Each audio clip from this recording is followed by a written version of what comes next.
Now, welcome to a very special edition of the Last Edit podcast with myself, Citizen Sleeve, as usual, my wonderful friend, Silver Hawkins. and today, our special guest for our 25th episode, Karak Karak from with the ACG. ACG. Yeah. And wait a minute, this is your 25th? Yeah, Oh wow, congrats. 26th if you include the Game of Thrones special, but we kind of section that off as its own thing because it was TV. Yeah. Right. Right, so this is a weekly film podcast. For those who don't know, Silver and I alternate between different films, and then we discuss them week on week.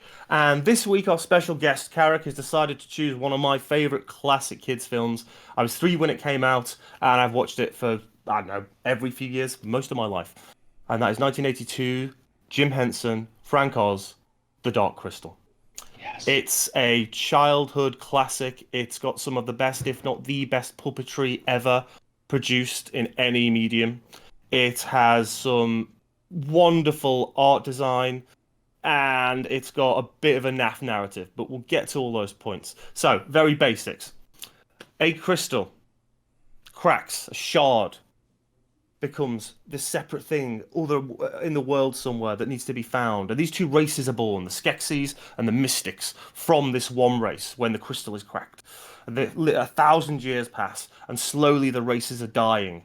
And the Mystics and the Skeksis are connected. So when one dies, another one of their race dies. And this kid, Jen, needs to fulfill this prophecy to find the crystal from Ogre, take it and restore it to the Dark Crystal, and bring back the original race and restore the land. And that is the basics of the Dark Crystal. So, as our guest today, Karak, and your choice, what were your kind of initial thoughts going back and rewatching it? Well, first I want to say I apologize to everybody if I look like my polygons are going away on my shoulders, but my green screen's a little fucked up.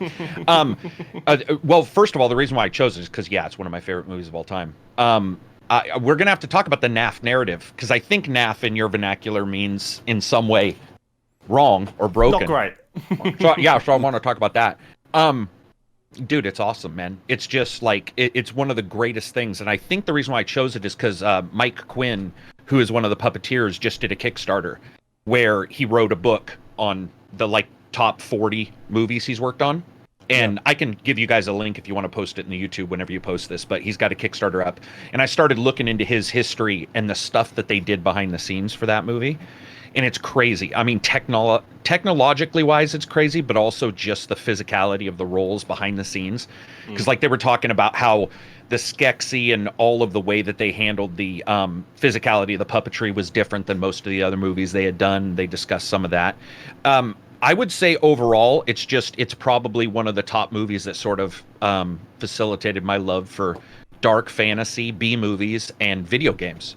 Because when I started looking at those, there was D&D, and then there was Atari 2600, and then there was your SNES and stuff like that, and that's when you started getting Zelda, who I thought looked like an elf, at the time. Obviously does more now, but when it first showed up, those things just sort of became parallels for me. Yeah. And then I jumped into games. I would say, because of that, and because of Labyrinth, and those the high fantasy. I love the high fantasy. Never-ending story, and Yep, definitely. That's how I felt. Silver? Yeah, I mean it's funny because I don't know that I'd ever actually seen Dark Crystal, because I think it might have been so long that I was so little that I just don't remember it. But it never really saw wide circulation here. It was never brought, unlike Muppet Show, Fraggle Rock and stuff. It was never really broadcast on television, syndicated here, to my knowledge. Not that I caught anyway. So it was really interesting to sort of return to it, especially because I am a massive Jim Henson fan. I mean, I think Henson was arguably the most brilliant children entertainer of our time.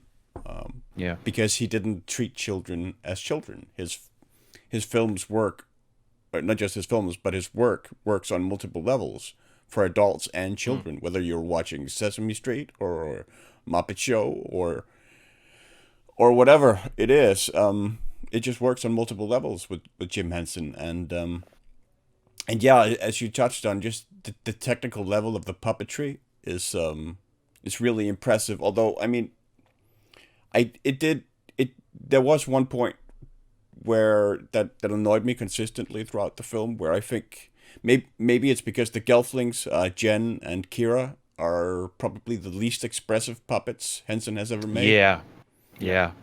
Very And much so. I found that very sort of disconnecting, because they always seemed very stiff, like their arms were always in the same like angular movements and stuff. And compared to like Agreed. the puppetry of like the monks, the mirror guys of the Skeksis, Oh, the mystics. Yeah. and the Skeksis themselves, who were so good, as well as pretty much all the other, like the podlings as well, were also really, really good and really, really expressive and felt alive. I just consistently throughout the movie did not buy Jen or Kira as living creatures. They were always just puppets. Which is also bizarre, because Jen is puppeteered by Jim Henson himself. So, Yeah, right. So it's not like... so yeah, it was also made a little... enhanced a little by the fact that they appear to switch between a puppet and a child actor. So there are multiple in wide scenes. shots. Yes, there are multiple scenes where you can see it's like a child actor moving around in costume, where the movements are natural and stuff, and then you have that transposed with the scenes where it's the puppet with the weird angular arms and stuff. That sort of makes it stand out all the more. But yeah, I'm so happy this movie exists. I was so happy to see it. It is visually arguably the most arresting movie Henson has made. Just in terms of art design and character design. Yeah, I there were elements of it I struggled with, but I just really admire it as a production. Yeah. Well, I mean, first of all, I'd say Henson is to puppetry what Ray Harryhausen is to stop motion. You know, that's how important this guy is in terms of what he did for puppets and how he popularized them. Don't need to go through everything he's made, but some of his work is stunning. But this, in my opinion, is, as you said, the most aesthetically astounding of all the films he's made. And part of that is because it's an entire world that's created. And there are no real human actors, apart from those wide shots where you have them, walking about and doing the actual movements. I think part of the problem with Jan and Kira is not only the more human-like design, rather than the other puppets, which like the monsters look, the Skeksis look stunning in this. It's a lot to do with the way the puppets are set up mechanically. The Skeksis are big and elongated, and when you're pulling strings essentially to move the fingers, it's quite robotic, but that looks fine with Skeksis. But when you're doing human-esque characters, and the very robotic nature of the movements, it just doesn't quite look right. Playing and the flute. Yeah, I don't know if you guys saw that scene. Yeah. Like the 8-bit video game version. Yeah. But Jen is just a terrible character. Jen does two things in the entire movie. Entire movie, he does two things. First of all, plays a little flute, or whatever it is, to make the dark crystal glow purple, or the shard. And he can read. Kira can't read, so he can read the prophecy. The problem with that is, everybody in the entire film tells him the prophecy over and over and over again. But if you take it's a very classic, very simple fairy tale hero's journey narrative. One of the reasons I found out when I read up about its production is because originally the script didn't have English dialogue in it at all. Yeah, it was some correct. gibberish language they created. Yep. And then they had to go back in and redub the sound in English to match the gibberish motions they've been doing with the puppets. So that was difficult. But what that did was initially they had this really skeleton story, and they never kind of built upon that with any depth after they then introduced the English actors back in, or the new actors. So that's one reason. But if you take out the narrative, and you take out Kira, constantly saving a stupid Jen who can't do anything for himself or stand there blankly staring at everything around him that's completely blown his mind. If you look at the Skeksis and their design, the General and Chamberlain and the science one with the monocle and the one who's always stuffing his face and has that squashed snout, and then you look at the way the mystics are designed and the way that they kind of are hunched over and they have these markings and they look exactly as they sound, these magicians of the land. And then just the opening, guys, that shot of the Skeksis surrounded by the dark crystal, and the the purple beams in their eyes, and then we slowly pull out with that wonderful narration to the castle and the black skies rolling. And that's it, I put it in alongside stuff like in tone, Black Cauldron and Watership Down, Right. that is there to try and scare kids a little bit, not just be happy-go-lucky kids movie. And that whole opening scene where the Emperor dies and leading up to it, the music is quite uncomfortable and a bit bombastic, and and puts kids on edge. And I think I loved that when I was a kid. Dark fantasy, man, I love it. I don't know if you, so to me, I felt that Jin was just supposed to be a reflection of a child being surprised by everything. So I just assumed he was the human's camera, the watcher's camera. So that's why I was okay with him being pretty one-dimensional and not really having anything other than the ability to read. What I did like, though, is speaking about the opening and understanding, you understand pretty quickly the Skeksis are sort of reflective of the 7 deadly sins, which I thought was cool. Yeah. You know, then they added 2 more. And then they added 2 more. But what I liked was when you look at the Mystics and you look at the Skeksi, especially as the movie continues forward, and they start, they even call one of them a Gelfling sucker. It's like a slang, like he talks down to the scientist and he's like, "You better fix it, Gelfling sucker," and then he walks off. What I thought was cool was the vampirism sort of ideal of the everything, because what you get is the Mystics, who are always intelligent but physically really slow, barely able to move really, but they're intelligent, right? And that cool split where the Skeksis never get more intelligent, but they can take that vampirism almost, and they can get, they heal themselves. They get physically stronger, physically younger, but they can never become more intelligent. And they do such a good job within the first 15 minutes of you. If you understand those kind of things as an adult, as a child, you probably wouldn't put all this together. But as an adult, you start to understand the split and how they are not at all whole beings, either ones. Even though you see the Mystics as these nice blah blah blah, if you watch the way they move, you're like, wow, these guys are arthritic. I mean, well, I call them arthritic, but you know what I mean. They're like, they barely have any physicality. Barely able to move, and they even have to lay on their tables, their special tables to hold their necks. Their head, Like everything about them appears like an uncomfortable animal or something like that. And I thought the first starting, they split the stone. Then you understand the Skeksis and the Mystics are split. Was phenomenal. Another thing that I thought was cool about the puppetry when we were talking about the different things is with the Skeksis, they were showing that it was one of the first uses of a pin camera. So the person who was in the Skeksi suit, the suit was on their hips, so it would be super high. And then they would use a little tiny screen, and they would try to watch where they were going. And they would have 4 people beside them doing the left arm, where the right arm was the actor. And they were saying that by doing that, they were able to make the Skeksis physical, where they couldn't do the same thing with the other guys. And so they were able to make, like when they when they do the test of strength, and they smash that sword against the cutting stone, it looked like, you don't see that in puppetry a lot of times. There's no force in puppetry. In fact, Muppet Show takes advantage of that by tossing Muppets into the air, right? Like that's the joke, there's sense of weightlessness, and instead the Skeksis are grounded, like they're insanely grounded, and the strength that they show just like smashing that stone. Even Chamberlain, who's considerably weaker than I can't remember the main leader, the guy who general, becomes the general, which like makes Ungan perfect sense. I think, right? Urugara, there's no names for all of them.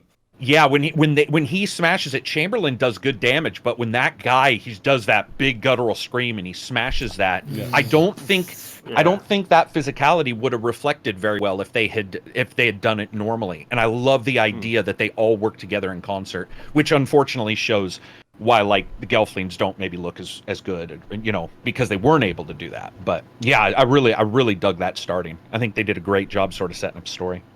Absolutely did. I think the music in this is one of the major standouts. Before we carry on to the narrative, from the very opening, dun dun dun, it's so iconic. And this is a composer. I can't remember his name now. Trevor something. Trevor Jones, I think. Trevor Jones, who's worked, Excalibur, which we covered in one of our earlier podcasts. Wonderful soundtrack, perhaps a touch overused. Labyrinth he then did. Dark City he did. So he's very good at this type of slightly more, well, kind of more darkly focused fantasy type films that need that air of fear and unease and mystery about them. Some of the tones and tracks and the kind of Mystics theme and then the Skeksis theme and how When they they're riding draw the bats. together. Oh man, the crystal Yeah. bats, which Yeah, look those things are which amazing looks looking. crazy because all the way the light's bouncing off them. And the Reminds me whiskers. of the owl. Yeah, the owl in Nim. Clash. Oh, and Clash. Oh, Yeah, what they yeah. were with their whiskers and shit. They look like bat mole walking creatures. They were creepy as hell. Yeah. Almost like a precursor to the bloody labyrinth, the crazy orange that could take the heads off. Weird. Oh yeah, definitely. Those weird designs. I love the creature designs in this. I thought Ogre, it was really well designed. Yeah. Yep. I thought her character is really funny. The bit when she first meets Jen, he's like, "Where's your master? Is he around here? No, he's already dead. Oh, he could be anywhere then." It's a brilliant line. Or when she kneels in front of the Skeksis and groans from arthritis.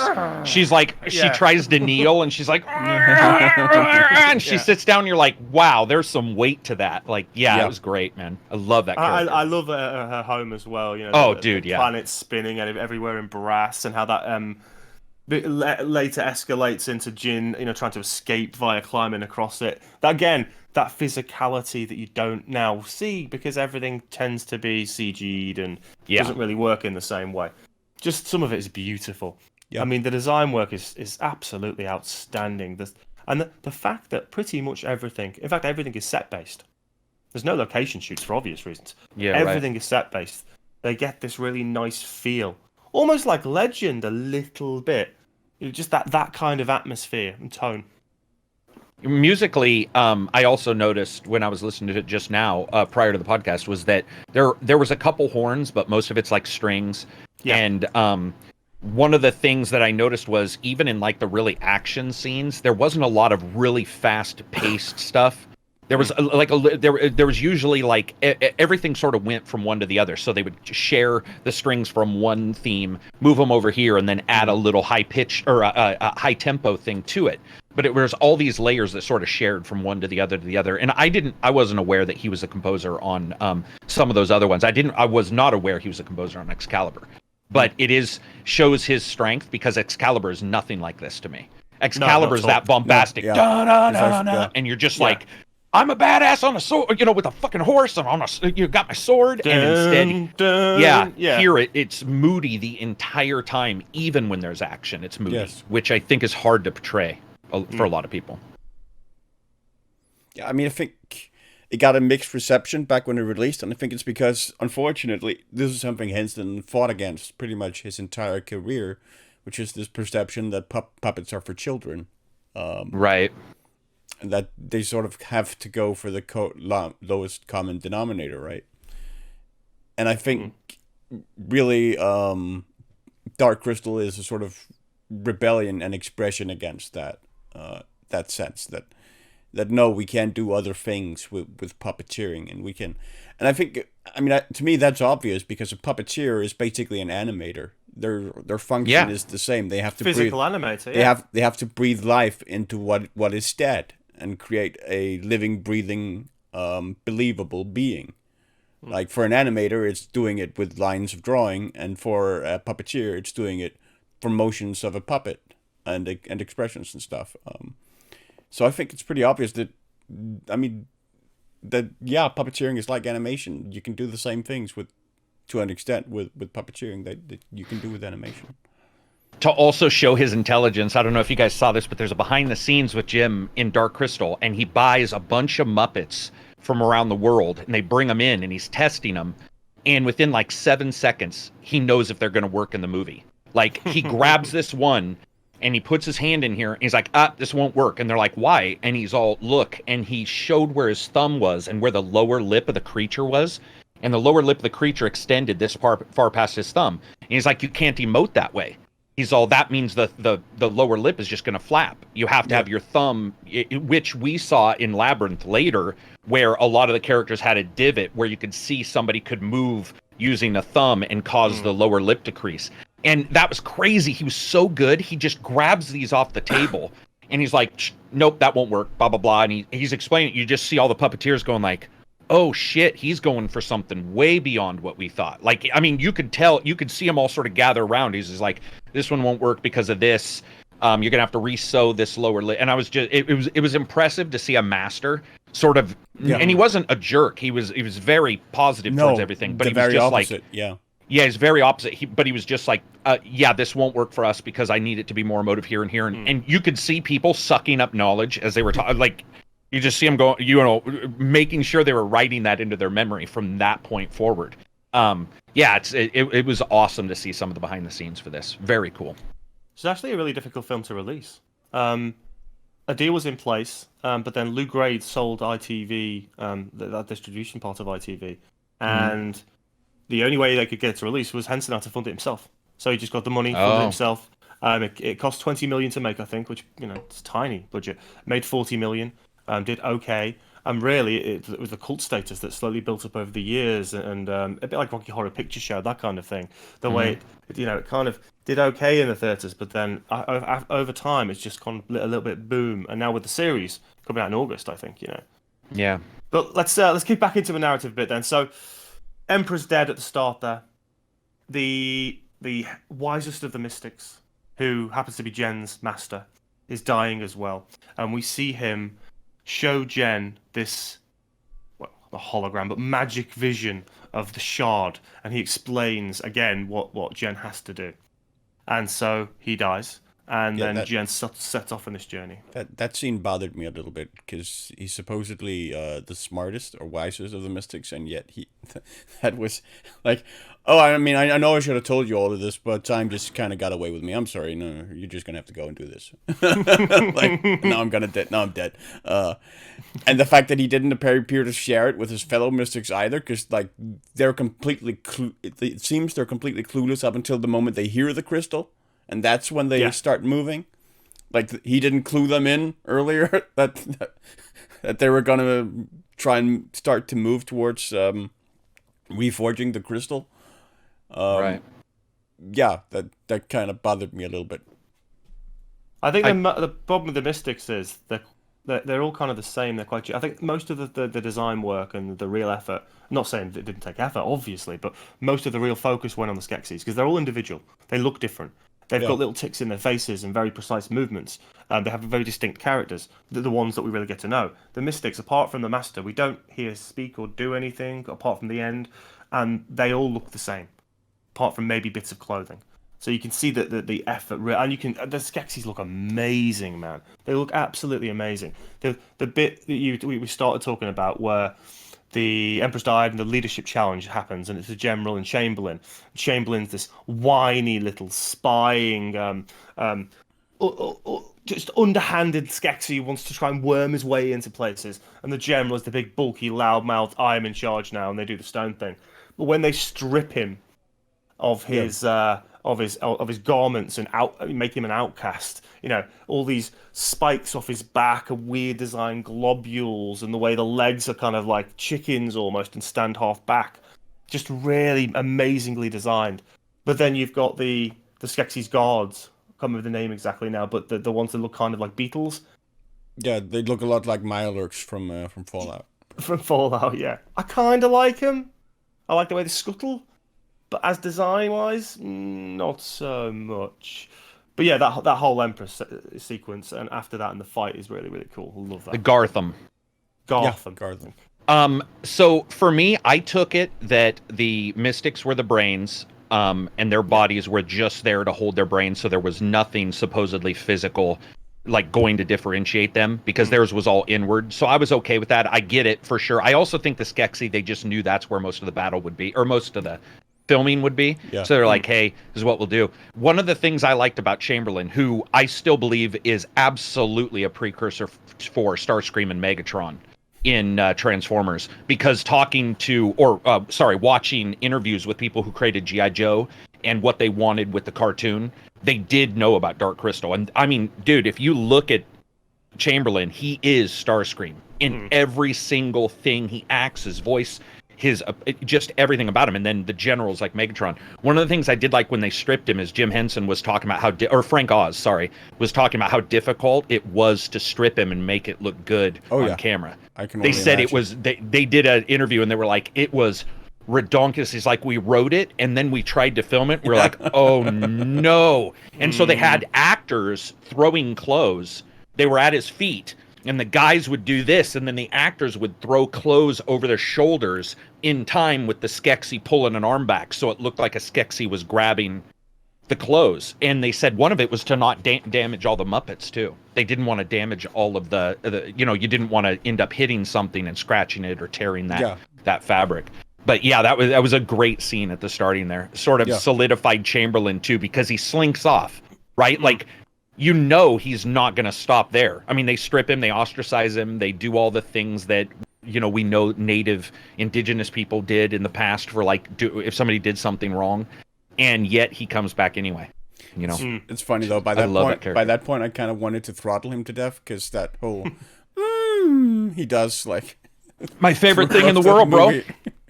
Really started sort of grating on my nerves after like the first dozen times or so. It's called a mule, and I love that sound is called a mule, and I love it for him. I don't know why. I can see why it would annoy people, but as I grew up, that was such a thing. It was like the Predator click.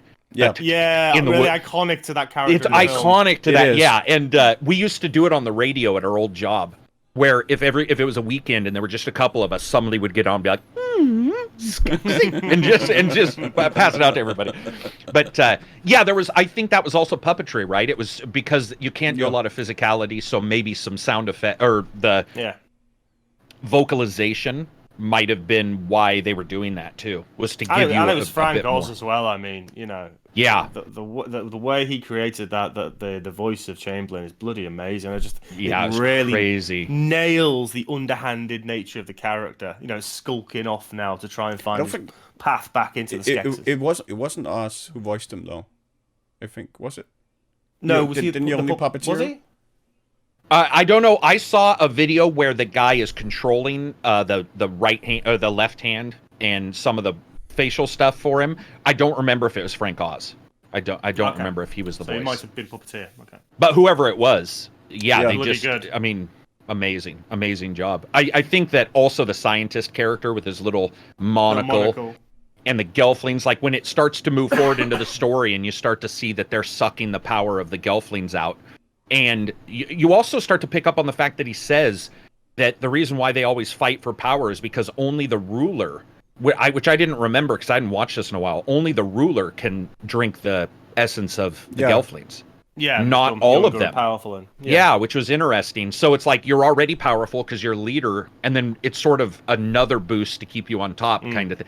It was like Pit Fighter, the video game, way before. It's just like, my God. It's like grabbing power ups and shit for the main leader. It was awesome. All of those different Skeksis, I think, were the best parts. Did you guys think the woods and forest? So when the journey starts and they start getting on the man bats, I don't know what the names of those things are. Like they start riding Striders. What did you guys think of the forest scenes, like where you see like different? Because we see that in a lot of these older movies where they show a forest and they'll show like weird anemone creatures and shit in the forest. I personally felt that was it. Either they didn't spend enough time on it. I don't know why. I was just disappointed in it. I guess maybe it's just because I just watched it again and I'm not a kid anymore. But it looked like that a little way you guys were describing the Gelflings, a little wooden. Like so it just there wasn't enough or something. I don't know. Maybe that's just me. Yeah, I think one of the issues I had overall with the film is that there isn't really a whole lot.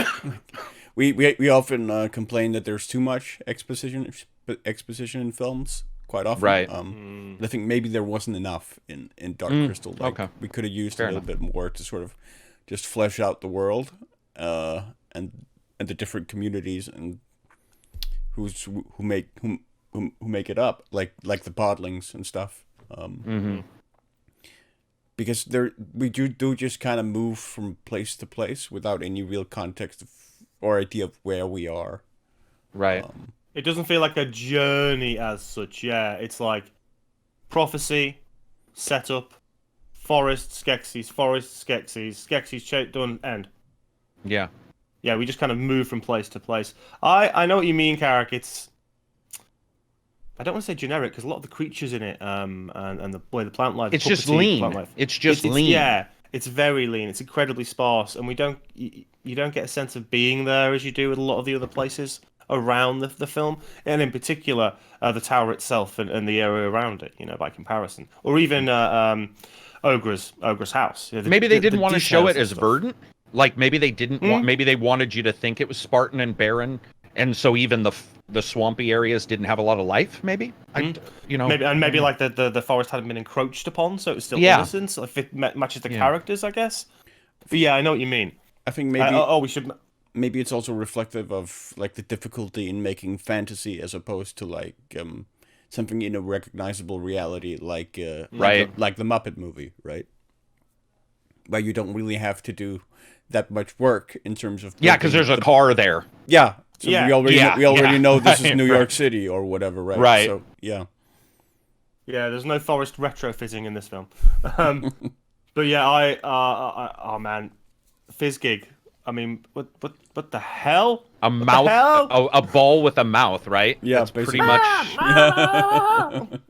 Just that thing was annoying as fuck as a kid. Excuse my language, and it was annoying as hell. Now I love him, but man, like he was annoying. He was just annoying. Obviously, some kind of comedic sidebar, but I didn't really think that they needed that. I think it was to show also their connection to nature. But yeah, I don't know. Especially for Kira, yeah. Yeah. It just didn't fit. I don't know. I don't hate the character or that little side character, but I felt that ogre was probably enough. Would have been enough. Yeah. The bit where he's on the rock and they're about to go on the stride, isn't it? Like, no, you stay here, Fizzgig. And rocking back and forth, and you're like, yeah. But yeah, I agree. I kind of like him. It didn't really need to be in there. Not just a light bit of comic relief, but with a slight annoyance, I guess. Mm-hmm. What did you guys think then of? And this I didn't like. The weird I am a Gelfling flashbacks with Kira. Hey, I'm over here. Oh, we they're have mind meld? Gelflings. Yeah, they're Vulcan mind meld. Mind fasting is what they called it. Yeah. Mind fasting. What a stupid bloody name. Onomatopoeia of ESP. Mind fasting. And every time as well, Jen's narration kicks in. Well, his model blankly looks around at things and it goes, I didn't know what to do, but I tried to find myself in the forest and Kira helped me. What? Why are you narrating? You just speak. That was really weird. Yeah. Those two things were weird, I think. I mean, I didn't have as much of an issue with it, I guess. I think partially because I think they one thing they executed kind of well is that it's initially kind of confusing, like it is for Jen, where what is this? What is happening now? And then pretty quickly you realize what it is, that they're sharing their memories together. So I mean, I think they executed it. Maybe they could have executed it better. But I got the gist of it, and yeah, it didn't really grate me all that much. No. I have a question for you guys. Is that a special power only Jen and him have? Because I'm confused by that. I just watched it and I still don't understand. Gelfling. That's what I assumed too, but okay, all right. I don't know why, but it's like the Gelflings seem to have like an assortment of powers, the ability to call nature. Some can read. Fucking now you're mind fasting. It's like, how did these guys get their asses kicked? Yeah. And Kira can suddenly fly at one point. Yeah, and you're like, what? Yeah, Kira can fly. Because she sprouts the butterfly wings out of her back, and you're just like, dude, they're like Transformers. Why did somebody not go, hey, we need to stop the Skeksis and shit? And the mind meld not only lets them sort of mix their memories, but also gives them like a telepathic connection that pays off later. Apparently. Oh yeah, because she called. Like, later. Yeah, we'll get to that. But yeah, you're right. I'd forgotten that connection. But yeah, I didn't mind it. I thought I agree with Silver. I mean, I agree that it might have been done better. But I think overall, I got the idea of what they were trying to portray. Yeah. The weird talking. I like the talking over the top of each other because you get the idea that there's cross signals going on. So she's like, linked. She's like blah blah blah, and he's there because in today's day and age, no way would a director allow that. They'd be like, the audience is not smart enough to parse these two voices. And back then, they're just like, boom, bro, you gotta pick it up on your own. And she's talking and he's talking, and your brain is like, what's happening? And in that confusion, I once again feel that was probably done to make you know, precisely. The camera is Jen, and so you're as confused as fucking he is. You're just like, what is happening in this moment? So, yeah, very cool. All right, let's kick on a bit then. So, we back up a bit. Ogre, Jen meets Ogre. Ogre tells him more about the shard. She has shards. He does a musical thing. The shard goes purple, and we end up at where we've just been talking about. So, Jen's in the forest. He meets Kira. There's the only other Gelfling when he thought he was the only one. They do the whole mind melding thing, and then we start seeing following them around a little bit and starting to find them in the forest. And he's got a little plan. He wants to try and bring them back and take them to the Skeksis, and they'll let him back in. And they're wary of him, so they run away. And they get on the Striders. They get the stupid Fizzgig. Sorry, Fizzgig. Well, we were missing like their visit to the Podlings to of Kira's course, home. yeah, prior, because at Kira's home, where she lived first. Where she takes Jen after they meet initially. Yeah. And they have the party that is then interrupted. Yeah, and the Podlings look very, very Muppet-like. The most Muppet-like in the whole film. And I kind of like that. It's like the lowest end downgrade and then all the way up. And they're the hobbits. They're the kindly folk of the Shire who are there to invite They're people. throwing a party in the middle of a wasteland, and they know they could be attacked at any moment. And they're like, fuck it. And let's play our shit. And they don't have a guard. Almost all got smiles on their faces. They don't. Yeah, they're just happy as clams. They've all been lobotomized, and they don't even have guards. They're like, nah, no worries. And then the Gotham come in, and they're like, oh, and they hide in pots. They hide in pots, and you're all, dude, it's right there. He's watching you get in the pot. He's not going to ignore that. Like, that was video game logic. Yeah. It was video game logic, and it felt like they were being plucked like ripe fruit, which is what you're supposed to get. That's what the Gartham are doing, is grabbing them for later suckling. But it's just funny because it's just like they're right there. They're not really doing anything. They just sort of run back and forth, and these Gartham are just like putting them in a bag, right? They're just like, it's almost like the way it's almost like a fishery for us, where it's like you have your trout and you just fucking reach in and you're like, I'm just grabbing one. You know, it's pretty crazy. Yeah, I love that. It's almost like the Ewok party, the Bloody Jedi, on a slightly lower scale, but with puppets. Everything's fine. We're done. Don't worry about it. Woo! Bad guys have given up. Really cuteness. Hiding apart. When they were in the village, when I was young, I confused the Podlings for younger Gelflings, by the way. Right. I don't think they did a great job. They said, oh, we're the only ones, but then you try to figure out how those two have, like, Gelfling GPS, because how did they find themselves? But what really bothers me, they're in that village, and you've got this passage of time. Mystics, Mogra's village, I think is how it goes. Or it just goes Mystic, Village, Mogra, whichever one. Then you have Chamberlain, who is in a castle 60,000 miles away, suddenly is behind them. How did he teleport? Oh, yeah. And this is something I hate about, and I'm not dissing on Dark Crystal. It's an old movie. This is not expected. But what I don't like is distance being ignored for plot's sake. And the fact that this crippled old bird was able to like travel faster than these guys who were on silt striders basically and get behind them so he could follow them back to the castle was a little odd to me. Bit much of a stretch, I think. A little bit of a distance stretch. Yeah, and it's a shame because it makes a bit of a dissonance between time in the film and plot in the film and how those two things correlate. Yeah. But yeah, it's an odd one. That's nitpicking a little bit on my part. No, but I mean, fair nitpicking. But I mean, they could have fixed that by showing he had a mount of some sort or something.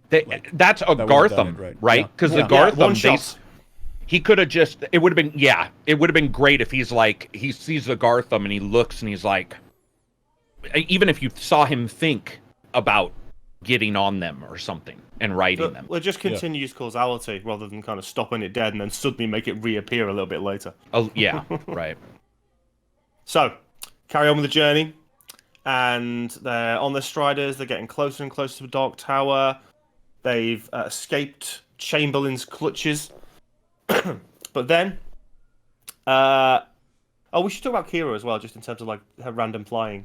Like, every time something happens, Jen just kind of oddly stands there, looks around as if he's about to die, and then she goes, like, Jen, activate. Oh, run. Yeah. What are you doing? What are you doing, man? He's like he's completely bombarded by too much all the time, and he's caught in some headlights and doesn't quite know what the hell to do. Kira's like super Gelfling. Wings come out. She's speaking to animals. She's Do you kicking think that's ass. because she was raised by podlings and he was raised by the slow mystics, maybe? Well, They no, would I mean, just train to use the wings, she says, of course you don't have... He says, oh, you have wings. And she tells him, You're a well, boy. You're a You're boy, a boy. so you, of course, Okay. don't have wings. So. Right. So that's very well done. That works enough for me. Just saying that. That works enough for me. Yeah, to it does. explain It's that. just sort of, man, the boys really got the short end of the stick. Yeah, the boy's got the short end of the stick. It's like a praying mantis with the male this big and the female this big, and you're like, dude, you're fucked, man. Yeah. In both ways. Yeah. I had forgot about her. Also, I think once again you are supposed to identify with him as being surprised by everything, but Yeah, I think it so. is a just savior not- complex. It's just not performed well enough for that Yeah. one character, I think. It's a little bit Yeah. too blank stare rather than, whoa, what is that? There isn't any real personality to it, you know.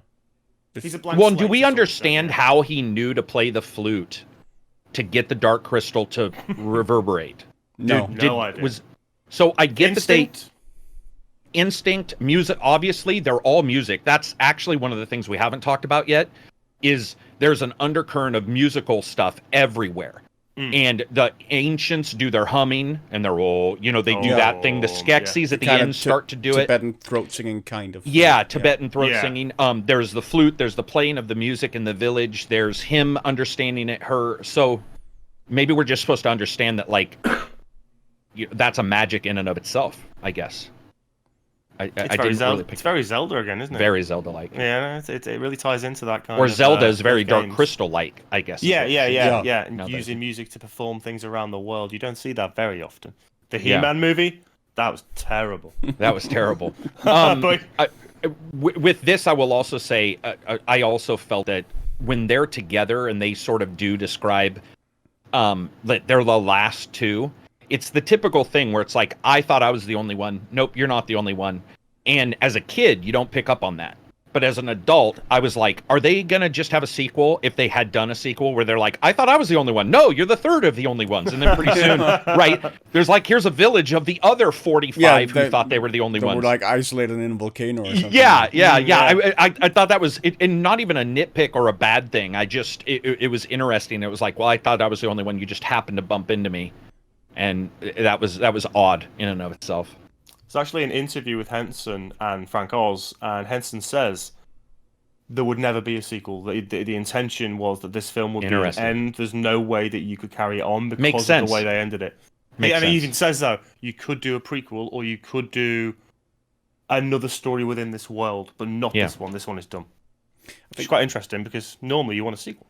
I think one thing that's convenient about the style of story that the Dark Crystal is that's so heavily reliant on prophecy is that it does sort of fix a lot of the convenience of randomness. Yes. Because, this was just prophesied. This was just Yep. meant to be. They were just meant to run into each other at this exact time so that they could merge the crystal, but mend the crystal. So I mean, that's the positive side of it to an extent, that it explains those sort of random occurrences just with prophecy. It makes them both fit better, doesn't it? So you can have those odd occurrences and it won't seem quite as out of context. Yeah. Well, and I mean, really, when you look at like what a prophecy is, it really is nothing more than like mysticism layered over the top of coincidence. Yeah. I mean, that's really all it is. And so, yeah, I think that it does allow you to just sort of go, nah, all right. It's a horoscope. You know. That's all it is. Any Yeah. horoscope, you could basically rewrite. Tomorrow every day will be a when things- good day and a bad day, and you're all okay. Wow, you go that in. is... It's Wow. it's this need we have as human beings to sort of ascribe order to things. Oh, for sure, So yeah. there can't be. It's disconcerting to us that random chance exists and that we could yeah. just randomly be run over or whatever. So that's why we say everything happens for a reason, right? we meet. Well, for Stephen a reason. King has a great quote where he says, "The lies we tell ourselves, we do so we don't spend our days screaming." Yeah, precisely. And it's like that is pretty much, because if you understood the chaos of life, you'd be like, "Oh shit!" Yeah. Like anything, you can have a stroke at any moment in your life. You can have these random things, and so saying it's that there's some preordained. There's a reason for this definitely helps you get through it. And certainly in a story like this, it works really well. Broad stroke meaning, doesn't there? So that broad stroke can fit this, whatever it is, and then give it that extra depth that you want from it. Yeah. Yeah, I think overall, when you look at the prophecy and how it was told, though, it was very basic. So there was enough there that I didn't feel that they were too locked off to taking their own actions. And I still felt risk, even now watching it. My brain was like, they could die, even though I've watched it 48 times. Obviously, they don't die. It's not an interactive. It's not magically going to change, but it still caught me. Isn't clear because the prophecy is just that a Gelfling will do it. So is that Gelfling going to be Kira or is it going to be Jen? Right. And there is sort of that uncertainty that either Jen or Kira could die. Very much so. Like the moment Kira gets caught. And then strapped into like the professor's dungeon and his torture chair, is a moment where you go, uh-oh. It's not going to end well. Yeah. I love that scene as well. I love that whole setup. The crystal set up to drain the life essence of these podlings and gelflings and feed the general to make him younger. It's very Star Wars almost. It feels like that kind of... I have a question for you guys. Do you understand the power? So the Dark Crystal... It's dark now, obviously. It's been broken. Why does the Dark Crystal suck Gelfling power and give it to other people? Like, was this just a shitty crystal all the time? And it seemed odd to me that it was used for that purpose. I don't know why it seemed odd. It just didn't seem to fit anything else. Like, I thought that... Maybe with the shard when it was pure, it wouldn't do life? That, maybe. It maybe gave so. essence or something? Yeah, maybe in so. reverse? The sense I got was that it was maybe a result of that ritual that they do, like the Skeksis, like when they're all gathered around the crystal. In a circle around it? Yeah. And worship it. Okay. So that it can rejuvenate them, but the way it rejuvenates them is through that whole process of it draining, actively draining other creatures. Like a corrupted crystal, where when it's all together, because at the end, which we'll get to, that would make sense, because at the end, somebody is healed from a fatal wound. Maybe it wasn't so much that the crystal itself was corrupt, but that it was corrupted by the Skeksis. Yeah. Yeah, okay. Makes sense. Well, that whole end sequence, so Kira gets captured by Chamberlain, the conniving little scum, and he wanders back and gets accepted back in again. And at this point, Jen doesn't know what's going on and has to try and make his way to the tower, get himself inside. Jen is in mortal danger of being drained of her life essence, and to the rescue comes one Jen for the first time in the entire damn film. Well, telepathically, Telepathically, yeah. The ending is good, but it's a bit annoying. So by now the mystics, the beam has appeared. The mystics are all on their way, very, very slowly. Like, how much stuff happens in the tower by the time they're just going, oh my god, I can't, have you seen... Gelflings would have died of old age. Yeah, man. The prophecy would have been done long over. You know who the mystics really reminded me of? Have you seen Rango? Yeah. Like the moving cacti in that movie. Oh, true. Like just the way they move, kind of like hunched over the same, really, really slow. That was sort of the immediate association that I got. What I liked also was when they took Kira, and they show the feast scene, and they show the gluttony that the Skeksis.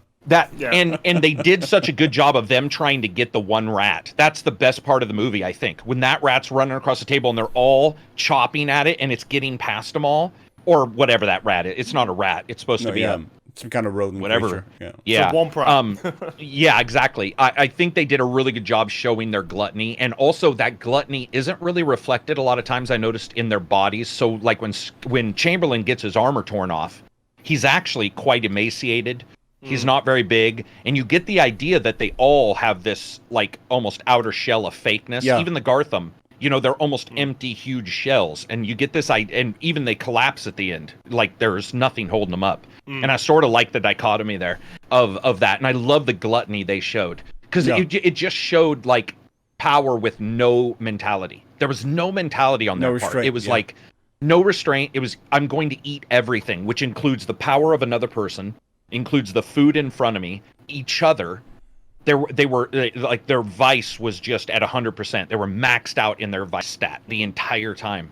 And I think that worked really well as bad guys. I think that was the best part because they were physically, if they got a hold of them, they were screwed. Yeah, like but at any other point, consumption. Yeah. It was very well done, and especially that scientist, because you get the idea when he's got the podlings and all of the cages, the small animals everywhere, and the small animals, and you're just like, it's just even that is too far. Like everything about him is so extreme, and it's done so well for all of the different. Even the opulence in the Emperor's home, when you see the Emperor's room, like the draperies, that Victorian era, the canopied bed, and he's got like very grandiose. Oh, dude, and he's all emaciated. This is at the starting, so jumping back. But when he's like, I am still Emperor. There's this little baby bird in this big bed with thousands of pillows and it's got this over the top. Everything about them is over the top. Like it's so crazy, man. I love that dichotomy. I think it's done really well in that.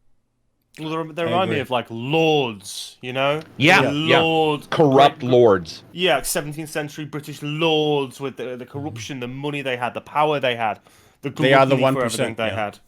They are the 1%. Yeah. Jesus, they are. Skeksis the 1%. Baby. So, do you guys believe that the strength, the stone, the strength test was a mimicry then of the original crystal being broken? Because if you look at them attacking that crystal, it's the same shape as the shard, and I got the opinion that that's like them, like still damaging, like it's some kind of weird. I mean, it couldn't have been on accident. I don't think the Jim Henson wouldn't have put it in there for a reason. It felt to me like the test of strength they do, and that shard, you see it later and it's on the ground because the general broke it. I kept getting the idea of like it was almost like cyclic, like they couldn't get over it. It was like, because they knew, remember? They knew they fucked up. Yeah, they all knew, both the Mystics and the Skeksis technically knew that what they had done was bad. They admit at the end when they're combined. And but I'd always wondered about if they put that shot in, then that's them destroyed in the way they are. Yeah, I just always wondered also if that was supposed to be a foretelling of it coming back together, of him breaking it. Because the general doesn't just do more damage. He literally shatters the piece again. And I just felt that was some cool foreshadowing, if that was on purpose. And I didn't know if you guys thought that was, or if that was just more of a, hey, here's a cool set piece. No, I think it was. I think there was foreshadowing there. The shape of it, the way it was chopped off. And it was almost like a retelling of their version of what happened prior with the crystal. That's how I felt. Ago, you know? Yeah. Okay, let's start winding towards the end then. The one scene I want to talk about, which is so the Mystics are there now. They're all together. Everything's ramped up to this one scene where Jen has managed to get on top of the crystal with the shard. Sorry, not with the shard yet. Kira is stood off being held by the Skeksis. He drops the shard when he lands on top of it, of the crystal. When he lands, and she picks it up, and the general's got a knife over her. Jen's just a POS hero. Oh, man. Plain and simple. I'm just joking. He's not quite anywhere near what a hero should be. I mean, if Frodo is rocking compared to this guy. Yeah, true. And that's saying something. So he's on top of the crystal. He's pleading with the Skeksis not to kill Kira. Kira's got the shard. General's got a knife held above her. And then why doesn't she use her wings to fly up and put the crystal in with the wings that she's got to just fly up? Oh, I was like, I didn't think about that. That's just a little bit odd. But I really like the kind of iconic slow-mo throw. And then what catches you, I think, as a kid, is the fact that Kira is actually killed. Now, obviously, there's the thing afterwards where she's reborn, and we kind of come to expect that was going to happen. But as a kid, that's like, whoa! Yeah. Actual knife death, like a stabbing has just taken place, not some magical death of some kind. Yeah, a proper backstabbing of a elven child, basically. Yeah, true. That's pretty harsh. Yeah, man. Now that I It's a think pretty about dark film for a kids' film. It really is. And it was done by the Chamberlain, right? From what I remember. Like, it was the Chamberlain No, stabbed wait. her? I thought that was the No, wizard. I think it was the Or, general. no, wasn't the it? wizard. No, it was either. It wasn't the general, I think. It was the guy in the really red robes. Oh, the second was- in command The almost. second in command, Yeah. almost. Yeah. It wasn't. Yeah, it definitely wasn't Chamberlain. So yeah, so she dies. He restores the crystal. The Skeksis and the Mystics reform to the master race or whatever they were, and Jane carries Kira's body, and then they bring her back to life.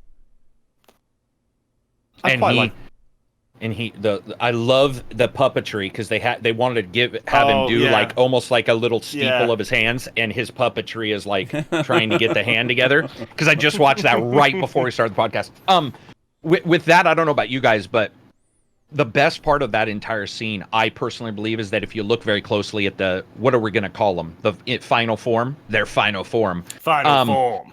The Mystics and Skeksis both share, there's a bunch of shit that's overlaid on top of those guys when you look closely that mimics that they were at some point combined. And so you get the snout, you get the crystallis looking spires that are almost like the spikes from the Skeksis. You get the markings on the cheeks and skin. But then what they do is make them hyper tall and hyper lean. But you can still, if you look close, the eyes are very much like the Skeksy eyes, except they're glowing this time. And I really liked the overall look. I thought they did just a good enough job to make you understand they were supposed to, at one time be, together. Definitely. Yeah. And there's some technical issues in that as the film develops towards the end, particularly with the optical work and the way the backgrounds are working with the foreground sometimes, because obviously back then we're talking no green screen, obviously no CGI, no way of removing hands or anything else there to reshoot everything if a scene went wrong. But the opticals are a little bit off here and there, and also the focus. The focus pulls sometimes. And ogre's near the end, and there's a few other shots which isn't quite there. It's not quite as sharp as it should be. I'm not sure whether that's just how difficult it is to light these sets at the time, along with these different types of puppets and lighting sources, and the way the crystal kind of emits light as well. But yeah, it's such a satisfying kids' film. I mean, you talked about the banquet scene. I mean, when I was a kid, that is the scene I had the most fun with. Like Hook. I know Hook came later, but like the scene in Hook where they're all eating the imaginary food and it becomes real. But in this, the gluttony, the shoving in of the food. That whole Willow. scene is amazing. Willow, when they go to the bar and there's all these drunks at the bar. There's a festive moment, even though it's dark as hell, because the one grabs the live creature and puts it in his mouth and slurps its tail down. But they still did a really good job of being. I mean, you saw them. Yeah, they were scary. They were scary as hell. Because as a kid, I definitely had nightmares about a couple of them. But there was something humorous about it at the same time. And you also get the idea that they did a good job of. Yeah, they're scary. They're more physical than the Mystics. But during that scene, and even at the end, the Gelfling did sort of steal the crystal shard, give it to her boyfriend, who uselessly does his one thing, but. When you look at it, like, I think they did a good job of showing them scary, but at the same time, if you were smart, like I said, if you were smart and understood what you were doing, you could defeat them at all times. Also, the Gelflings are sneaking around. It's like Luke sneaking around the Death Star in the first Star Wars. Nobody notices this dude in a brown fucking robe running through dark hallways. In this, the Gelflings are sneaking everywhere, and people are just like, anyway, and and they're so turned in on themselves greed-wise that they don't see anything else going on, which I think is to the credit of the story developers, which I didn't know about no vocals, and that it was more of a visual tale at first. I think they did. I think that's why it took so long pre-production-wise. Post-production, just to get that right. Ages and ages. I think it turned out well. I will say I noticed some technical stuff. This is back in the day, but I did notice many times when Jen and Kira move around, you can actually see the puppet, the piston, the pole, the pole, the bottom. Yeah. Especially, I noticed. Especially when they're moving the Landstriders. Like that's exactly when right. Really obvious. Yeah. I was just going to ask you guys, do you think that was because Jim Henson was funding this and he just was like, listen, I'm not going to spend $40 million to go back and reshoot So, do you think it was that, or do you think it was back in the day that was okay? Because I can't remember, to be honest, if that was okay back. I think it's a little bit of both. I think you could get away with some elements of that back in the day. Okay. But this is his own money in the end. This is 20 million. That's the budget for this whole film with these elaborate sets and costumes. Back in the day, by the way, inflation. 82, what was that man. worth? What was that worth back then, right? Yeah, I mean that is not a big budget, not for what he wanted to pull off. No, forget even the set designs. Take everything away. Just look at the costumes and the puppets themselves. The amount of people controlling a puppet, the expertise there, the stages with holes underneath where you had to secure the ropes. Exactly, man. Yeah, that stuff is astounding for that kind of budget. And they get some amazingly talented people working on it. Absolutely, it's one of the most visually stunning dark fantasy or fantasy films there is out there, and that goes up with the big boys as well. You know, your Lord of the Rings and stuff, because the world is so generally consistent, apart from probably the forest, which we don't see quite enough of to really get into. Yeah, I wonder if because it wasn't because there weren't vocals at the starting, it was supposed to be gibberish language and stuff. They just thought the forest was a good mid place for the story, because you've got your village, your quiet, peaceful village. You've got your castle. You've got your, let's be honest, this is Tatooine all over again. You've sort of got each planet in a moment in Dark Crystal, your forest planet, which is the forest. And it feels like it was just a midpoint. And then your technological Coruscant, which is Mogra's home, which I got to say is my favorite of all of the locations. Like, I don't know about you guys. I'd like to know what your favorite locations are. Mine's Ogra's. So do you guys have a favorite location? Yeah, that's mine as well. Like I said before, the intricacy of its design is so cool, and the sound, the grinding. They must have used like a grinding thing to get that Foley work. I think the moment Jin steps in there is probably the most visually arresting moment of the film. Like when he first comes up and sees, and along with like the swell music that accompanies it. Well, just the fact as well that when you know the way she speaks, and she's almost like she's just a crackpot with stuff everywhere. There could be books on magic over there and some random prophecy. I mean, she's the best character in the film, I think. Anyway, very much so. Are you talking about Ogre? Yeah. Chamberlain and Ogre are easily the scene stealers. Yeah. And they're the ones with the most potent personalities and characteristics, which I think shine through, whereas some of the other characters perhaps don't have the screen time or just don't have the developed characters to make the necessary impact. But those two are brilliant, absolutely brilliant. And Fizzgig, why not? It's all right. It's a ball. I don't know if you guys saw this, but I just watched Labyrinth, and I personally believe that Ogra's the style also reflects in the character who's supposed to be another girl that has collected shit on her back in Labyrinth. So in Labyrinth, there's the girl that you find out is basically Jennifer Connelly's predecessor, who sold her child to the Goblin King. That character, if you look at the way Ogre looks and you look at that character, I'm not saying they look identical in any way, shape, or form. What I'm saying is the overall, even the way they talk, the collection of items, like her, she even has the crystals in a bag, right? Or something like in Dark Crystal, she's like, she throws all these crystals down. She's like, it's one of them. Yeah. There's something very trashy. And she's like the old bag lady, the old crazy bag lady on the side of a street somewhere who is speaking in riddles and tongues. And you're like, is she knowledgeable or is she just batshit insane and needs to take a shower? Yeah. Like, can you see the logic? Because if you can see it, it might be good. Right. But it might be crazy. Yeah, it was very cool. I didn't understand where she was prior to this, though. Did you guys? And do we know what was Ogre? What was Ogre? Was she a one-of-a-kind character in that world? Well, I mean, I think ogre. Maybe that's the name. Maybe it's just a variation on that. She's kind of an ogre thing. The Elder Mystic, true. Basically just calls her like the astronomer, like she's this oracle kind of thing. But yeah, so I mean, she not appears... a pod person, right? She's not a podling that's grown up into an old age. I think she is her own species. We just don't see. Okay. Like her fellow kind. Ogre sounds right. Sleeve saying, was it just a play on ogre?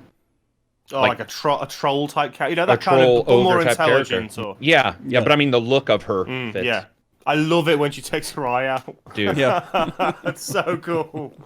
She's only got one eye to begin with. She's Like, only I'm got one eye blind to now. begin with. Yeah, it's like, did she lose the other one? Is that's like she left it somewhere and forgot where it was, and right now it's dried out, and it's like wants some Visine So on a cliff funny. somewhere. So funny. When Yeah, she's captured and she takes it out and she's looking around the room. And I also love the color use everywhere. Like I mean, the starting location was definitely pretty cool, but I feel that when they got in the castle, and strangely enough, for like a desiccated area, there was a lot of color work there that I loved, even more so than when they're traveling. But it's like the reds, the purples, opulence, like you said, Purples the 1%. everywhere. Yeah, the 1%, and just the finery. There was golds and purples in their rooms. They did such a good job setting that off with the colors and the looks. Yeah, very well done.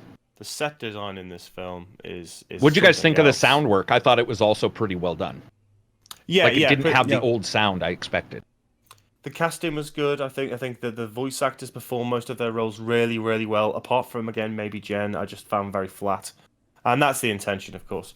But even so, didn't land with me very well. But then, the actual soundscape itself and the design has that nice sense of weight to a lot of stuff, but also that nice sense of otherworldly effects, like the crystal going, and these different mashups of sounds to create these beam effects or these slightly more ethereal effects that perhaps you wouldn't have in a more grounded type of film. But they work well. It's balanced well. Yeah, or the creaking, like we already touched on our character, like the creaking of the planetarium, like device. Yeah. So good. Yeah.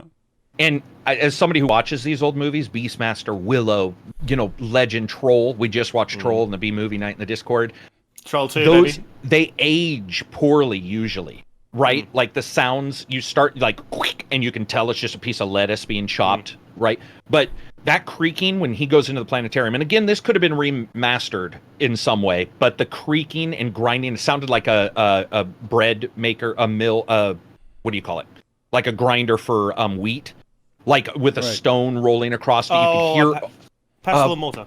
Yeah, you could hear that, like the grit being ground up. And it did such a good job that even now when I listen to it, or the glass breaking didn't have the warble that you get in older sound effects. And I don't know, maybe that's Jim Henson just making sure that his source was collected on the new media as he went forward so that it didn't age. Because I don't know how they went about remastering it, but or keeping it current. But yeah, the sound was really well done, I think. Overall. Well, I think probably because Henson had done so much puppetry prior to then, one of the most important things to get right in puppetry, animation, etc. is sound. Yeah. Because if you get most things, it makes it bad, whether it's a film, TV series, whatever. But in puppetry in particular, you're emphasizing a physical action by a non-human character, so you have to have an effect which accentuates or is additive to that particular movement or whatever it is. So, I think it was designed beautifully. Did it bother you guys that Fezgig didn't really have feet? No, not really. Because he just kind of rolled around. He did. Yeah. He was like Pac-Man, right? How do you imagine his feet though? Like I don't dogs, know, like but or something. Yes, little tiny. Or like I don't Hubert, know. Like Hubert, maybe. There you go. He's just leaping up on things, but I can't tell if he's supposed to be bouncing. And so, because he is a ball, he looks like a ball.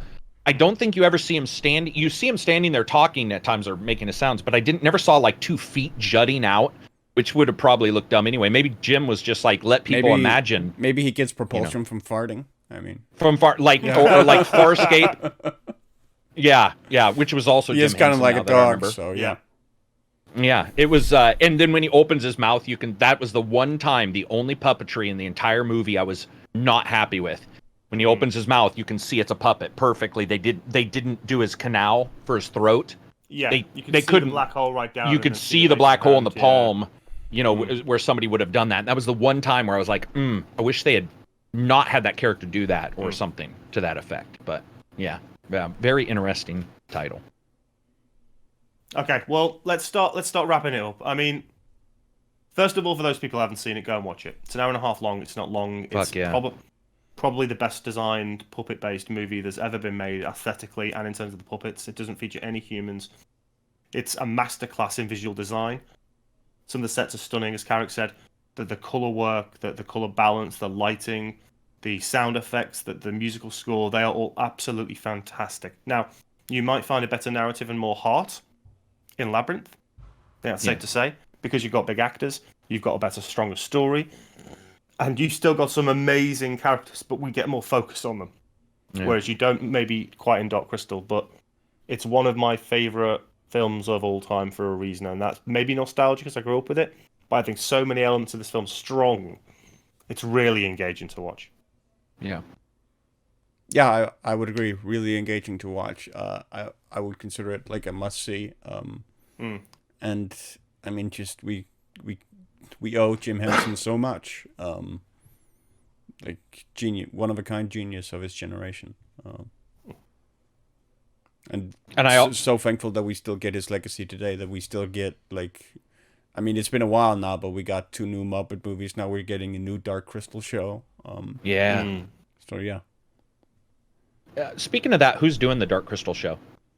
Is it like his son or like the company? Jim Henson company. Yeah, it's the Jim Henson company. So everything you see in the trailer, that they've said everything they can make practical. Yeah, it's practical, which I think is absolutely blinding. I cannot. They have wait to. For us to see it.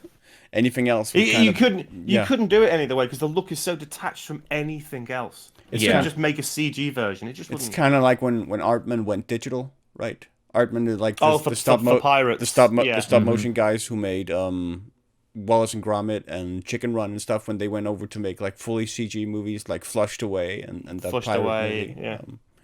It didn't quite work. Well, it's the same as when you. I mean, we talked about it before, but we talked about Lord of the Ring and The Hobbit. It's so similar. You take away those real orcs and you put in CGI ones, and it feels entirely different. You have no connection anymore because there's no weight. It doesn't feel right. You don't see these thousands of extras stamping their feet like an army on the ground. So you need that tangibility. Yeah, I would say with Dark Crystal, I would add to what these guys said at the finish is that also it would be a good movie to watch if you want to understand where half of the archetypes we see in movies, fantasy movies, come from right now. Like if you look at, I mean, not lying, if you go look at G.I. Joe and you see, Starscream and Megatron, you look at these guys and you're like, oh shit, those are the same dudes. And all of that work and why people like puppetry so much, or it seems to be getting, I think, a little bit coming back where people are looking at it and going, practical does work in a lot of these places. Yeah, it is a masterclass in a lot of ways. There's certainly issues, but I don't think any masterpiece I've ever read or watched or listened to has ever been perfect. There's always things, but for the time frame, this is like Jim Henson. I think not only at his best, but once he worked on it, then everything after that seems to have gotten better. Like, not that he was bad before, but it just seems like this is where there was this cusp, and then mastery, just everything he did, you were like, what the hell? It's just show after show, movie after movie. I think a lot of that was built on the difficulties Dark Crystal probably offered, and some learning moments that occurred. Muppet movie first, and then they made the Muppet movie first, I think, right? And then Dark Crystal after that. Yeah. And then you've got him doing entire TV shows like Farscape, where you're just looking at like a masterclass in making aliens look real. I mean, it's more and more elaborate and more real as those techniques develop and the finesse that you gain from it. Yeah. I mean, for me growing up, the big show was Fraggle Rock. Sure. They got like syndication. Down at Fraggle Rock. Yeah. Loved that. Yeah. And that was another show that had this sort of this kernel of darkness to it, with the threat of the trolls or whatever they were. Mm-hmm. And the swamp and the real world and I love Fraggle. We need to do a Fraggle Rock podcast. That'd be cool. Fraggle Rock would be cool. Love that so much. Okay, well, that's been Dark Crystal. Go and watch it. It's bloody awesome. It's stunning to look at, and everyone with a passing remote interest in any kind of fantasy should give it a watch. It's on pretty much everything. And it'll be on Netflix in 3 months' time, just before the series comes out, I would imagine. Okay, Silver, what are we watching next week, sir?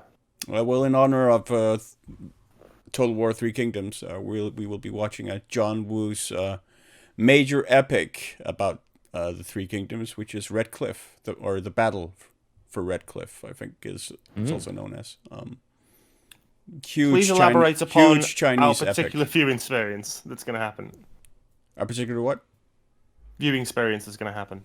Yeah, I mean, we're gonna go for it because it was released in 2 different versions. One in China, it was released in a part 1 and a part 2, and then it was condensed into one 2-hour and 2.5 hour film for the Western audiences. And we're gonna try and catch the the full Chinese 2-part version, which is gonna be like 5 hours, and we're gonna try and watch it together.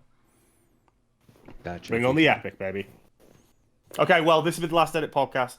Thank you for coming on, Karak, our special Yeah, guest. thanks Yeah, for it was an inviting me. That was a absolute blast, pleasure, man. That was awesome. That was Have to have you back definitely up awesome. again, talk some 80s Yeah, movies. for sure. Yeah, Right, yeah. we'll be back very soon. So come and watch us. Watch us in the comments. What do you think about Dark Crystal? What do you think about the upcoming series? What do you think about the glory of Jim Henson? Thank you again, Karak. We've been the last podcast. Take it easy. Take care. Peace out.